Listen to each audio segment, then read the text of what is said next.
আমার সহকর্মী ওনাকে মারার জন্য বহিরাগত যে হচ্ছে মামুন জঙ্গি সহ আরো 8-10 জন হচ্ছে বহিরাগত সন্ত্রাসী এসেছিল। তারা তাকে হচ্ছে নুরা পাগলার মতো হচ্ছে বাহিরে নিয়ে ওখানে পুড়িয়ে মারার এবং চামড়া খুলে হাড়ি আলাদা করে তাকে হচ্ছে মাংস দিয়ে তারা করবে, নাস্তা করবে, এইরকম কথাবার্তা বলে হচ্ছে তাকে টানতেছিল।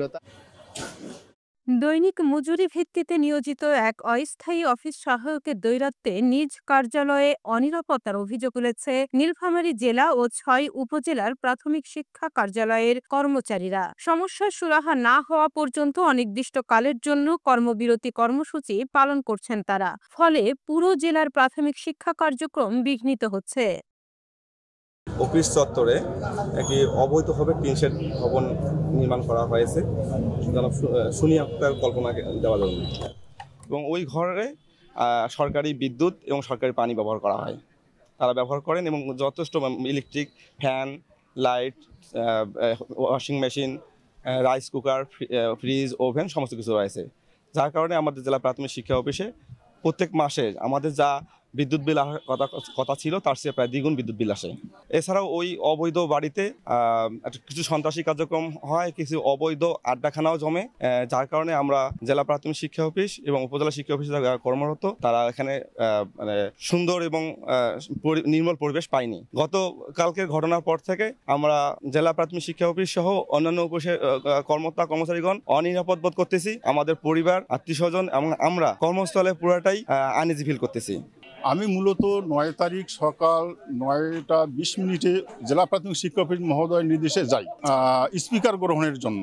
যে আমি বাইরে প্রথম রুমে বসে অপেক্ষা করি, ওখানকার অফিস সহায়ক মতিয়ার রহমান সহ বসেছিলাম। ডিপিও মহোদয় সুমি আক্তার হলো দৈনিক মজুরি ভিত্তিতে নিয়োজিত অফিস সহায়ক, তাকে দিয়ে মতিয়ার রহমানকে ভিতরে ডাকে স্যার মহোদয়, ডিপিও মহোদয় ভিতরে উচ্চ বাক্য হচ্ছে। তারপর মতিয়ার আমাকে সবাইকে, অর্থাৎ যারা অফিসে আছি সবাইকে ডাক দিয়ে বললো যে সবাই ভেতরে আসেন, আমাকে হুমকি দেওয়া হচ্ছে।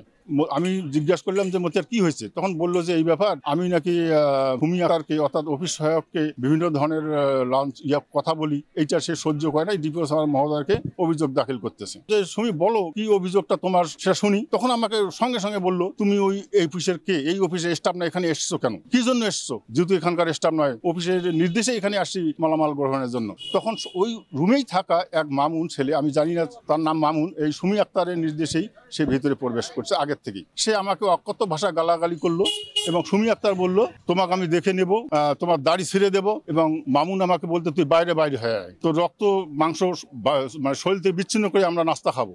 গতকালকে আমাদের এই হুমকির প্রেক্ষিতে পুলিশ সুপার মহোদয়ের কার্যালয়ে আমরা একটা অভিযোগ দাখিল করছি। অভিযোগ দিয়ে আমরা রাতে চলে আসছি। এখন আমাদের দাবি হলো এই অফিস পরিবারতন্ত্র রাখা যাবে না। নীলফামারী জেলা প্রাথমিক শিক্ষা কার্যালয়ে দৈনিক মজুরিতে নিয়োজিত অফিস সহায়ক সুমি আক্তার কল্পনা ও তার স্বামী হাবিবুল্লাহ পায়েল অবৈধভাবে টিনের ঘর তুলে বসবাস করছিলেন। পায়েল নৈশ প্রহরী হিসেবে কর্মরত ছিলেন। সম্প্রতি কল্পনার ঘর থেকে শিক্ষক নিয়োগ সংক্রান্ত গুরুত্বপূর্ণ নথি উদ্ধারের পর থেকেই পালাতক পায়েল। এরপর নিয়ম না মেনে তার স্থানে কল্পনার ভাই আল আমিনকে নিয়োগ দেন জেলা প্রাথমিক শিক্ষা কর্মকর্তা। মাঝে মাঝে আমি যখন জেলা অফিসে যাই, কিছু ছেলে পেলে আমাকেই আটকায়, আমাদের অফিস আমাকে আটকায়, বলে তোমার এখানে কি। গতকালকে যেহেতু আমাদের কর্মচারীদেরকে অনেক মারধরের মতো কাজ করছে, তাদেরকে ঘরে আটকায় রাখছে, সেটার প্রেক্ষিতে আমরা কালকে রাত্রে আমরা থানায় যাই, থানায় যায় অভিযোগ দাখিল করি।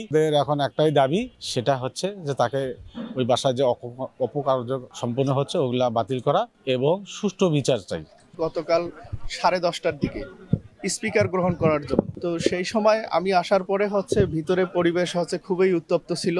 আমি পরিবেশ ঠান্ডা করার জন্য হচ্ছে শান্ত করার জন্য অনেক চেষ্টা করি। আমার সহকর্মী ওনাকে মারার জন্য বহিরাগত যে হচ্ছে মামুন জঙ্গি সহ আরো 8-10 জন হচ্ছে বহিরাগত সন্ত্রাসী এসেছিল।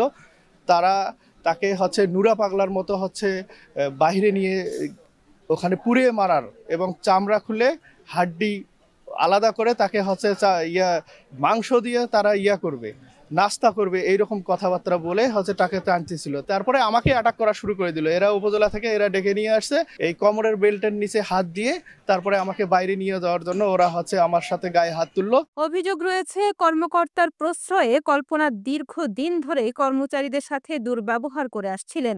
সর্বশেষ মঙ্গলবার বিদ্যালয়ের জন্য স্পিকার নিতে আসা বিভিন্ন উপজেলার কর্মচারীদের সঙ্গে খারাপ আচরণ করেন তিনি। অভিযোগ জানালে বহিরাগত সন্ত্রাসী এনে কর্মচারীদের জিম্মি করা হয়। পরে পুলিশ এসে তাদের উদ্ধার করে। এর প্রতিবাদে কর্মবিরতিতে যান কর্মচারীরা। কুমারেশ চন্দ্রগাছি। সামান্য একজন অস্থায়ী অফিস সহায়কের জন্য জেলা শিক্ষা কার্যক্রমে ব্যাঘাত ঘটানোর দায়ভার কে বহন করবে জানতে চাইলে নিজ দায়ভার স্বীকার করেন জেলা প্রাথমিক শিক্ষা কর্মকর্তা। পুলিশ কালকে আসছিল না, আমি তো তাদের নিরাপত্তার বিষয়টা আমি তো সেটা আমার কাছে বলেনি তারা কেউ। এখন কোন ভাবে তারা অনিরাপদ এটা তো বলে নাই। একটা হলো যেটা অবশ্যই যেহেতু এটা একটা ঘটনার কারণে এটা সারা জেলায় শিক্ষার অচলাবস্থা তৈরি হয়েছে, এই দায়ভার তো আমাকে নিতেই হবে। বিষয়টি অবগত হয়েছেন নীলফামারী জেলা প্রশাসক। দ্রুতই বিষয়টি সুষ্ঠু সমাধান করে শিক্ষার পরিবেশ ফিরিয়ে আনার আশ্বাস দেন তিনি। জিজ্ঞেস করেছিলাম ওনারা যে আইনগতভাবে কোনো জায়গায় সহায়তা চেয়েছেন কিনা। ওনারা জানিয়েছেন যে ইতিমধ্যে থানায় একটা জিডি করেছেন, আমাকে কপিটা দিয়ে গেছেন এবং ইতিমধ্যে পুলিশ ওখানে ভিজিট করেছেন এবং ওদের এই বিষয়ে ব্যবস্থা নিচ্ছে। আমি এসপি মহোদয় এবং ডিপিওর সাথে এই বিষয়টা নিয়ে কথা বলবো যাতে এই বিষয়টা সুন্দর একটি সমাধান হয়। নীলফামারী জেলার ৬টি উপজেলায় ১,০৮৪টি প্রাথমিক বিদ্যালয় রয়েছে।